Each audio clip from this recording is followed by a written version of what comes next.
Hey, what's up? It's Phil. So we're here at the Children's Museum of Denver doing a refresh on the community tree.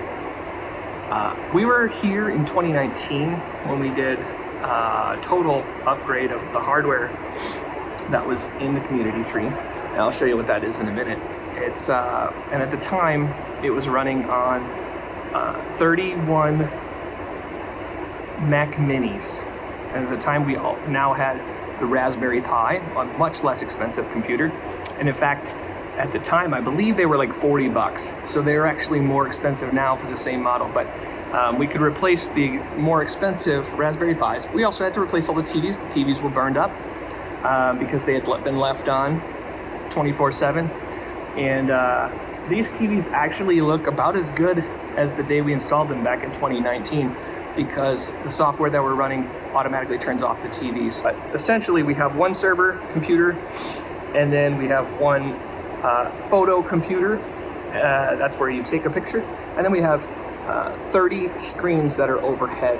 And when you take a picture, they process through the screens throughout the day. So as people come in, they take a picture, they'll go on 1 or 0, and then it'll continue through. So this is like the most fun stuff to get to work on. The kids love to take a picture, love to see their picture on the screen overhead. It's very fun.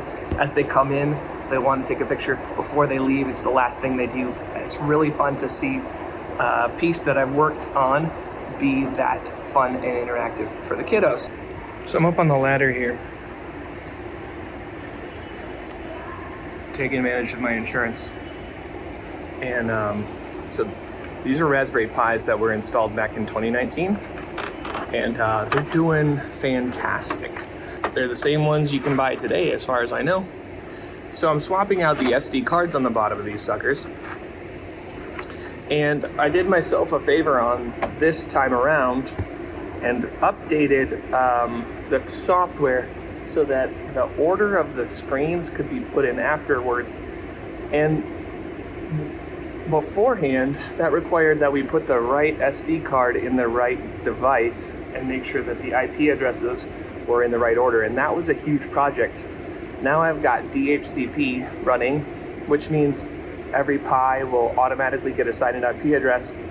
And then I have in our software, it will get the MAC address and the IP address for the device. And then I have a nice drag and drop interface where I can actually put them in the proper order. Even though this is an exact grid, it's actually a 6x5 grid of screens. Because the screens are at different orientations and elevations, you can easily get disoriented when you're up on a ladder. Each one of these Pis has a video cable, power cable, and an Ethernet cable. One of the problems with being air-gapped of this system is that all the Raspberry Pis, they don't actually have their own internal clocks. They rely on the internet to keep track of the time.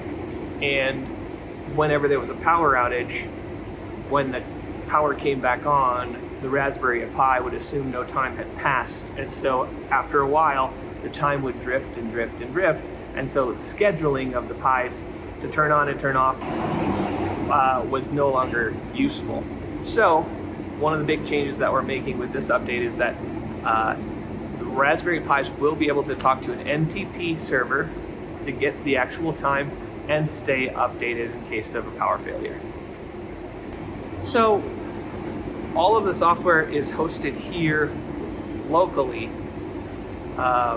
There's a disadvantage, which is that I can't remotely access it and make changes, but there's the security advantage as well. It would be much more convenient to have all of the scheduling and content for this system be cloud-based so that anybody from anywhere, including myself, could log in and make configuration changes and fixes.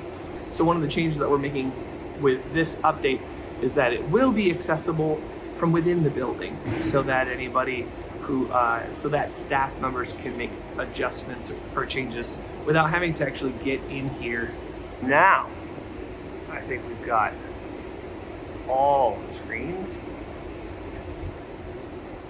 Even that guy there.